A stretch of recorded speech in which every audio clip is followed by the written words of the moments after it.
Assalamualaikum warahmatullahi wabarakatuh. Selamat datang di Jejak Bercerita. Tempat kita menelusuri kisah-kisah besar para tokoh yang mengubah sejarah bangsa. Saudara-saudara, pernahkah Anda mendengar tentang Perang Jawa? Perang yang berlangsung selama 5 tahun lamanya dari tahun 1825 hingga 1830 menjadi salah satu perlawanan terbesar rakyat Indonesia terhadap penjajahan Belanda. Di balik perang itu, berdirilah sosok yang penuh karisma. Seorang pemimpin yang bukan hanya pangeran keraton, tapi juga seorang ulama, pejuang, sekaligus simbol perlawanan rakyat. Dialah Pangeran Diponegoro. Pangeran Diponegoro lahir pada tanggal 11 November tahun 1785 di Yogyakarta. Dengan nama kecil, Bendara Raden Mas Mustahar. Ia adalah cucu dari Sultan Hamengkubuwono I, namun berbeda dengan para bangsawan keraton yang hidup dalam kemewahan. Diponegoro lebih memilih kehidupan sederhana. Sejak kecil, ia lebih dekat dengan rakyat jelata dibandingkan lingkungan istana. Ia tumbuh dengan pendidikan agama Islam yang kuat, lebih banyak menghabiskan waktu di pesantren, dan mendalami kitab-kitab klasik. Ia dikenal sebagai pribadi yang alim, bijak, dan sangat menghormati ulama. Kehidupan sederhana dan pemahaman agama yang mendalam inilah yang membentuk karakternya. Tegas, disiplin, sekaligus dekat dengan penderitaan rakyat kecil. Pada awal abad ke-19, Jawa menderita penderitaan berat. Tanah rakyat diperas untuk kepentingan Belanda. Pajak yang tinggi, kerja paksa, dan monopoli dagang membuat rakyat sengsara. Di Yogyakarta sendiri, campur tangan Belanda semakin kuat. Para pejabat keraton banyak yang dipengaruhi dan dikendalikan oleh kepentingan kolonial. Rakyat kecil makin terhimpit, sementara bangsawan hidup berlimpah. Puncak persoalan muncul ketika Belanda berencana membangun jalan melintasi tanah milik Diponegoro di Tegalrejo. Tanah yang dianggap suci itu dilalui tanpa izin. Bahkan makam leluhurnya terancam digusur. Bagi Diponegoro, ini bukan sekedar persoalan tanah, tapi simbol penghinaan terhadap harga diri dan agama. Pada tahun 1825, ketegangan memuncak. Pangeran Diponegoro menolak keras pembangunan jalan tersebut. Penolakannya berakhir pada konflik terbuka. Belanda membayangkan pembangkang, sementara rakyat Jawa menganggapnya sebagai pemimpin baru yang berani melawan. Perang pun meletus. Diponegoro memimpin pasukan rakyat dengan strategi gerilya. Ia bergerak cepat, memanfaatkan medan, dan menyatukan berbagai lapisan masyarakat.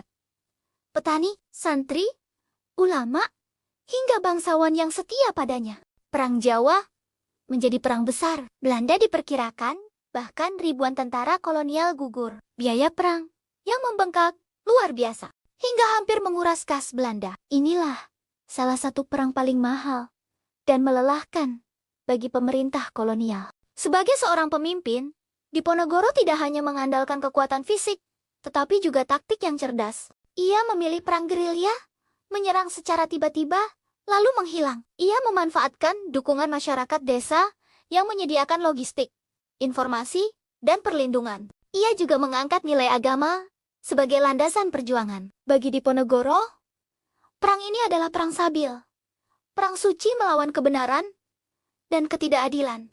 Maka tidak heran, banyak ulama ikut bergabung dalam barisannya, menjadikan perlawanan ini bukan hanya politik, tetapi juga spiritual. Namun, apapun perjuangannya, akhirnya Belanda mulai menemukan cara menghadapi gerakan Diponegoro. Mereka menggunakan politik, divide et impera, memecah membelah barisan rakyat, mengajak sebagian bangsawan untuk berkhianat, dan memperkuat basis pertahanan. Pada tahun 1830, melalui tipu muslihat, Belanda berhasil memanggil Diponegoro ke Magelang untuk sebuah perundingan. Namun perundingan itu hanyalah jebakan.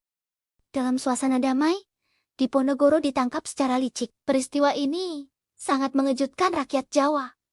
Sang pemimpin yang hormatinya dibawa dengan paksa, bukan melalui peperangan, melainkan pengucilan.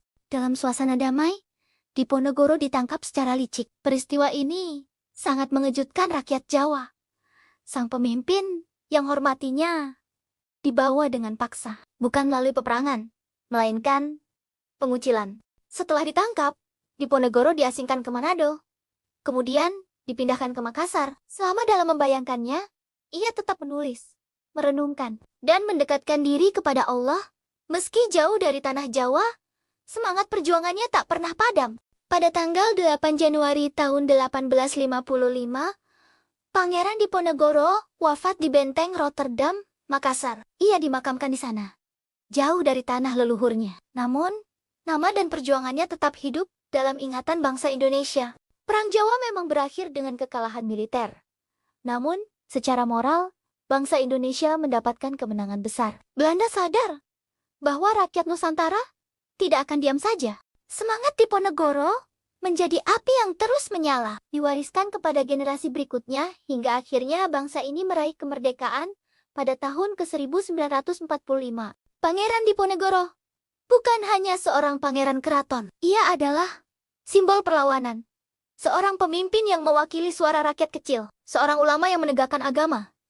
Sekaligus pejuang yang mengorbankan segalanya demi tanah air. Sobat Jejak bercerita.